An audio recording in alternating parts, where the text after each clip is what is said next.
Mwiriwe inshuti n'abagenzi muko murakurikirana ibiganiro byacu biraca ngaha kuri channel yacu Mugisha Hassan Official.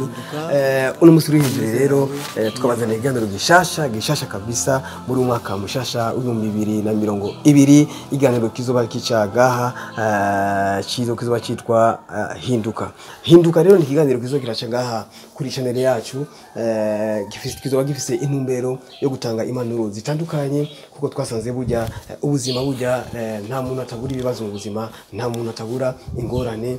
Kenshi rero usanga abantu benshi ni muri twebwe tuko turakosha bivaye nuko tubura umuhanuzi, tubura uduhanura kuko bavuga ati inyoshambi ingana umurozi canke umuhanuzi mubi angana umurozi. Rero niyo mpamvu rero twahisemo rero kugira ngo tubazanire ikiganiro cyacu Hinduka kizuza kiracanga kuri channel zacu mu ntumbero yo gutanga impanuro zitandukanye kugira ngo kibaruhure, kugira ngo kibahe umuco muri ibyo kumbure bibabakiye ku mutima kuko hari igihe bishika umwana w'umuntu ugasanga afise ibibazo bitandukanye ariko akabura uwo abibwira kugira ngo amuhe impanuro zimuhumuriza, impanuro zimuha courage kugira ngo abandanye ibindi bikorwa cyangwa kugira ngo abandanye ubuzima bwiwe ukuri kwandi.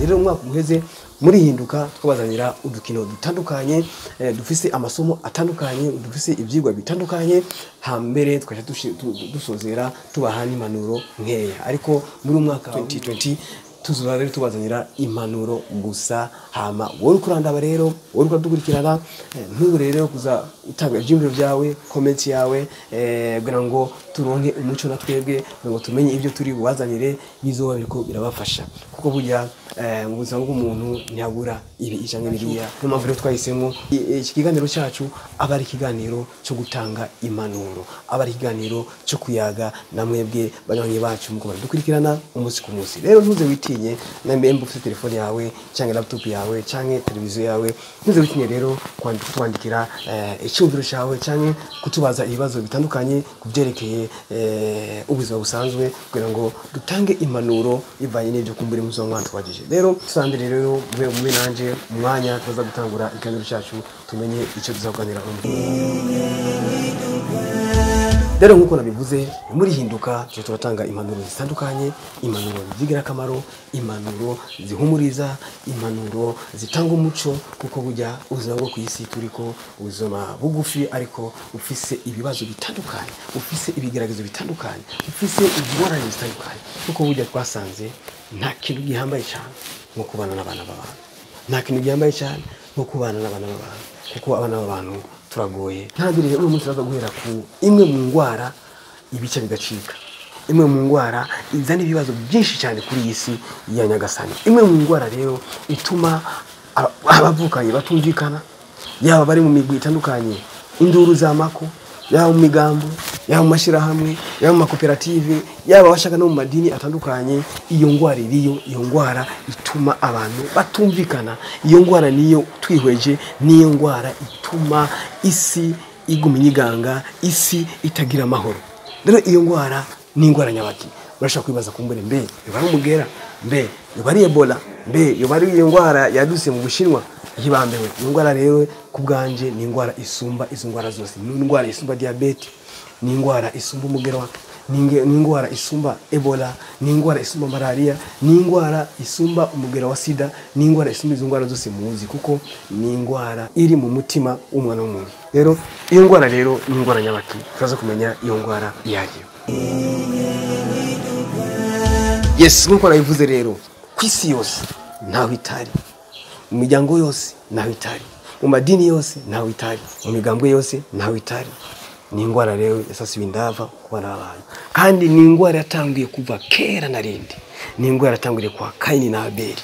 Abasoma ibitabo by'Imana barasomye iyo nkuru ya Kaini na Abeli, aho Kaini yishe mwene wabo Abeli bivanye n'ikintu cyitwa ishari.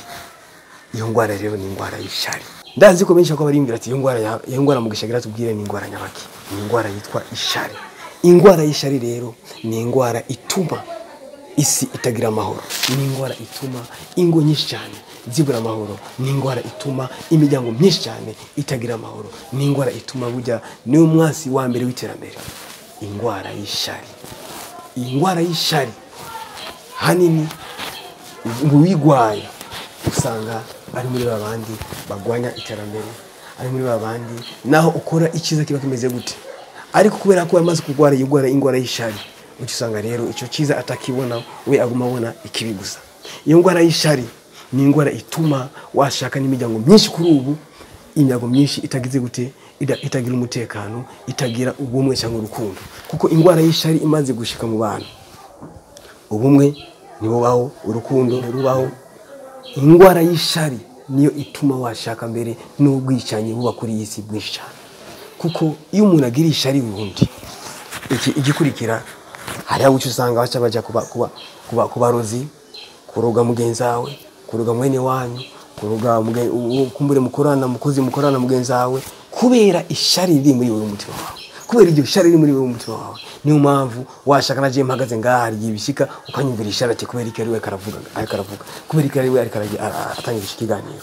Ishari rero ni ingwara mbi gose, ni ingwara, ni umwansi w'iterambere. Ishari yaba mu imigambwe hama mw'induru zitandukanye, kenshi ubiravye cyane usanga ari ishari usanga kakagwi nikamukunda ujya kubera ko avuga ibintu bitomo, yafise imigambi irashe, abantu bakamukunda, abantu bakamumvira, haduka ikintu cyitwa ishari.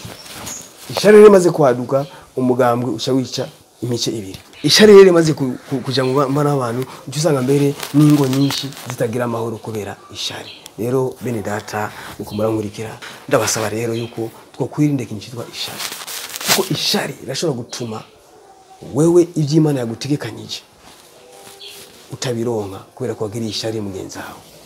Ubonye mugenzi wawe yaronse inzu, mugenzi wawe aronse akazi, mugenzi wawe aramenye ku ishuri, mugenzi wawe arakundwa na bosi wawe, mugenzi wawe akundwa n'abantu, mugenzi wawe yakoze ibintu birashimwa bigakundwa n'abantu, wowe ugacuja mu mutima wawe ati kubera iki, ati kubera iki. Uco kibazo kuribaza ngo kubera iki, kubera iki akora ivyo bigakundwa, kubera iki uyu bosi yamukunze, kubera iki uyu yaronse akazi, kubera iki umukobwa wa kanaka yarongowe, kubera iki uyu kanaka yagize ukuntu. Ico kibazo kizogutuma ucika umurozi, ico kibazo kizogutuma ucika umwicanyi, ico kibazo kizogutuma uba gateranya, ico kibazo kizogutuma ukora ibidashemeye, kizogutuma ukora ishano, ico kibazo kizogutuma ukora ibyo utokoze. Rero kenshi ishari, iyo umuntu agwaye iyo ngwara y'ishari, yamana ikibazo kimwe kubera iki. Iyo umuntu agwaye iyo ngwara y'ishari, yamana ikibazo kimwe cyitwa ngo kubera iki. Iyo kubera iki niyo izogutuma washaka ucika umurozi, iyo kubera iki izogutuma uba umwicanyi gasanzwe, kuko uravye ngo nabivuze ibibazo byinshi cyane kuri iyi si biterwa n'iyo ngwara y'ishari. Nimba isi idafise amahoro ni shari, wize histoire, incungu ya demokrasi, incungu yo kwikukira, abantu bose bagiye barakora ibitangaza ku isi usanga bagiye bicwa kubera ingwara y'ishari, kubera ko abantu babumviye ishari ati kubera ari kanaka yatanguje iki kintu, kubera ari kanaka akavuga ijambo gitomo ati reka tumwishe. Hari imiryango myinshi kubu usanga umuntu aroga mwene wabo, umuntu yicisha mwene wabo kubera ishari, kubera cya kibazo kubera iki. Rero mwene data kurangurikira, ndazi yuko aho herereye, nimba utafise ingwara y'ishari, wewe barakubwirira iryo shari, kuko kuri iyi si byamaho kandi bizokoma bibaho. Rero wowe munywanyi uko kurangurikirana, ndagusaba ndakwifuriza yuko utobwira iyo ngwara y'ishari, kuko iyo ngwara y'ishari ni ingwara turikwegera twebwe nyene, kandi birashoboka kugira ngo uyikire, birashoboka kugira ngo nisubire kandi kugukorerako. Iyo ubonye mugenzi wawe aronse ikintu cyiza, musabire imigisha ku Mana, Imana izokongera ibyawe. Iyo ubonye mugenzi wawe ateye intambwe ishimishije, musabire imigisha ku Mana, Imana izobaza kuguye imigisha, wewe gendere ko ntuye imigisha. Iyo ubonye mugenzi wawe aronse ikintu cyiza cyari cyo cyose, umwana wa mugenzi wawe arateye imbere, aronse diplome, aronse licence, aronse bicanye biriya, wewe icukwiye gukora ni giki? Ico gukora no kumusabira imigisha. No musabira imigisha, Imana izogushima kandi imigisha izohera mu gurugo rwawe imbere yo kwishika kuri uwo wasabiye imigisha. Rero uyu ni wo muti wa mbere uzogutuma wirinda iyo shari. Ndagusaba rero yuko wo kwirinda iyo shari mwene data, kuko ishari rizotuma wowe udashika ku iterambere ryawe. Ishari rizotuma udashika ku ntambwe ishimishije, kuko uzoka muri mu shari, uzoka muri muntu w'induru, uzoka muri muntu ugateranya, uzoka muri muntu wiyamahoro. Kandi rero attention muragabe, ishari burya ni ingwara ituma umuntu ashobora konda abona, umuntu agahera abona, umuntu akabura amahoro abona wenyine, kubera ko afite ishari mugenzi we. Ishari rashobora gutuma we wambara ipantaro ntigukwire. Ishari rashobora gutuma wewe wipoduruga kwisiga amavuta ariko ntagufate. Ishari rashobora gutuma wewe ujinja ntuhage, kandi injya zihari nyinshi mugabo ukajya ntuhage kubera ko ufite ishari mugenzi wawe. Ishari rirahungabana umutekano mu mutima wawe nyene, wewe nyene ufite ishari mugenzi wawe. Ishari ribanza kukwica wewe imbere yuko gica mugenzi wawe.